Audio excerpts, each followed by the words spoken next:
Hello friends, I am Manish Rathod and we are going to discuss about the topology management in wireless sensor networks. So these are the contents which we are going to discuss further. So the first topic is the wireless sensor networks. So what is wireless sensor networks? So wireless sensor networks contain a large number of inexpensive sensor nodes deployed in diverse environments which use to detect data and deliver it to the sink. As WSNs are becoming more and more popular because of its advantages and wide application range, research is growing intense in this area. The advantage of being able to place the remote sensing nodes without having to run wires and the cost related to it is a huge gain. And as the size of the circuitry of WSN is growing smaller, along the cost of the chances of the field of applications are growing large. The applications of WSNs are air pollution monitoring, health caring monitoring, and many others. So now let us discuss about the topology management of wireless sensor networks. So first of all, we should know what is topology. So topology is the arrangement of the elements of a communication network. In topology management of WSN, energy efficiency is the primary factor. Most sensors, depending on the requirement, are battery powered and hence conserving the energy of these sensors is very crucial. One straightforward approach is to turn off the radio of the sensor and thereby conserving the energy. However, it is also important that a node must function to receive packets directly to it and help in other high level routing and control protocols.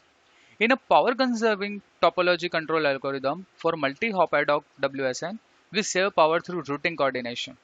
In a network, it is not always productive to have every node with maximum power transmission having the energy constant property. The topology control is used to ensure that there are sufficient activated nodes connected with each other in order to deliver the data to the sink, while the needless nodes are turning off to reduce energy consumption. The topology control protocol allows each node to regulate its transmission energy. Each node should be able to control its transmission power. However, despite having the transmission power control, this should not disturb the node's connectivity. That is, the control algorithm should make sure that the adjacent nodes are reached, which are immediately linked with high transmission power range. Now let us discuss about the network topology in the WSN. What are the different types of network topology which are used? So there are seven types of network topology. So we will discuss one by one. So first one is the bus topology. So in this topology, there is a node send message to another node on the network and also sends a broadcast message onto the network that all other nodes see. But only the intended recipient actually accepts and processes the message. Bus topology is easy to install, but there is a congestion of traffic and single path communication. Now the next topology is the tree topology. So the network use a central hub called a root node as the main communication router. In the hierarchy, the central hub is one level below from the root node as we can see in the figure. So this lower level forms a star network. The tree network can be considered as a hybrid of both the star and the peer-to-peer networking. In sensor network path may be single hop or multi-hop. Sensor node for getting data sends the environment and send them to the sink and sensor forwards them to its parent after receives data messages from its children. Now the next topology is the star topology. So in star topologies, they are connected to a centralized communication hub, which is also known as a sink, and the nodes cannot communicate directly with each other. The entire communication must be routed through the centralized hub. As you can see, if one node wants to send the message to the another node, the message have to pass through the sink, which is a central hub. So there is an indirect communication between the nodes. Here each node is a client while the central hub is a server. But there is disadvantage that it has also the single path communication. Now the next topology is the ring topology. So in the ring topology, every node has exactly two neighbors for communication purposes. All the messages travel through a ring in the same direction, which can be either clockwise or the anti-clockwise. The failure in the node breaks the loop and can take down the entire network. This is the disadvantage of this topology. Now the next topology is the mesh topology. So mesh topology involves the messages which can take any of the several paths from source to destination. Recall that even in the ring topology, although two paths exist, messages can only travel in the one direction. A mesh network in which every node connects to every other is called the full mesh, and there is a partial mesh network also exists in which some devices connect only indirectly to others. Now, we will discuss about the circular topology. So in this topology, there is a circular sensing area, and that the sensing area has a sink, which is at the center. The sensor nodes sense the event of interest and transmit this data to the sink. The nodes are randomly deployed with uniform density all around the sink, which you can see in the diagram. And depending on the distance of a node from the sink and the transmission range of the node, data have to traverse a single or multiple hops before being received by the sink. The circular web topology is easy to establish, easy to maintain, and more efficient. Now, the last topology we'll discuss is the grid topology. So, the sensor network field here, the network area is partitioned into non-overlapping square grid with same size. There should be at least any one and only one node in working state in each grid at any time. In order to extend the network lifetime, the nodes in a grid should work in turn. Now, let us discuss about the problem identification. So, problem identification in WSN, we can see here about the battery life. We will discuss here about the battery life, battery's capacity.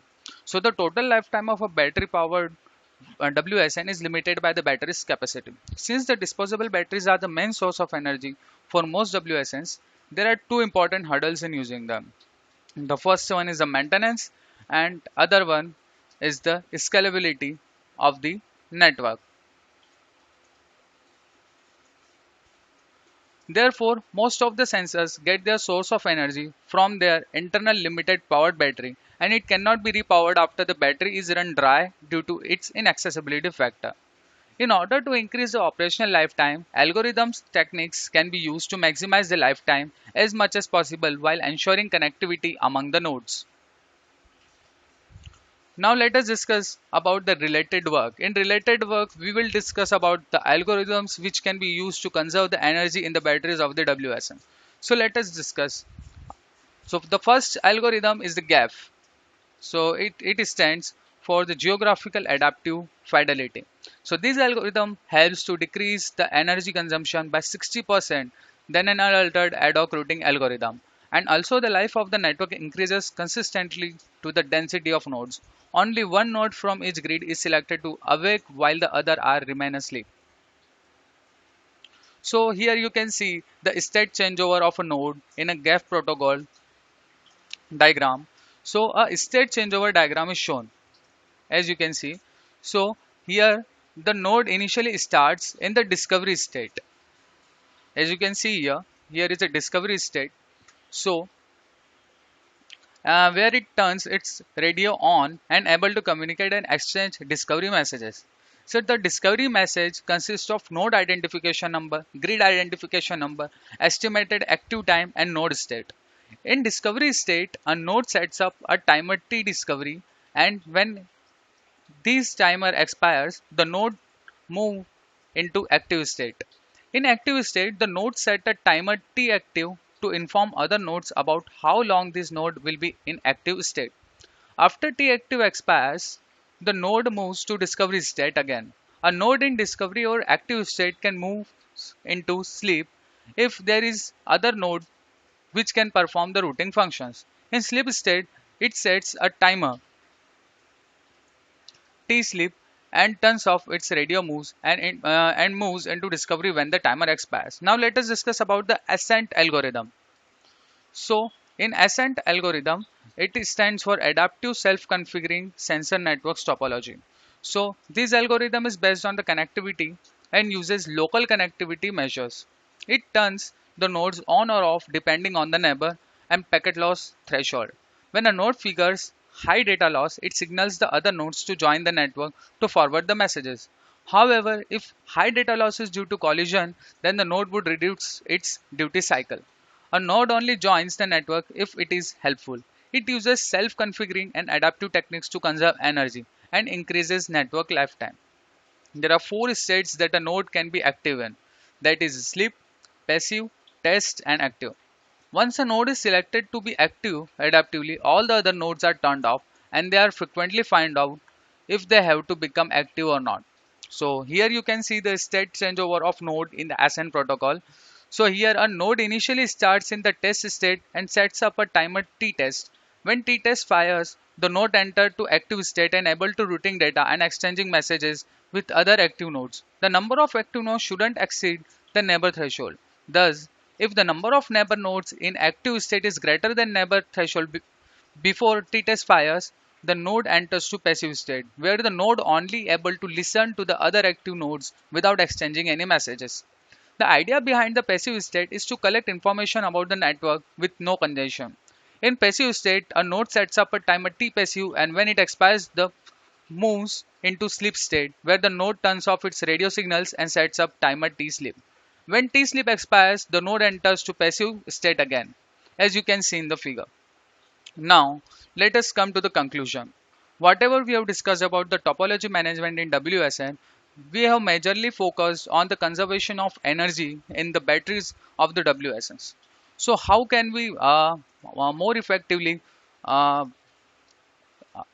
make the algorithms? So, a field of probable research is to come up with an ideal assembly algorithm which can be achieved when we combine the strong points of present working algorithms and make an efficient algorithm by removing all the drawbacks of the present algorithms. So thank you friends.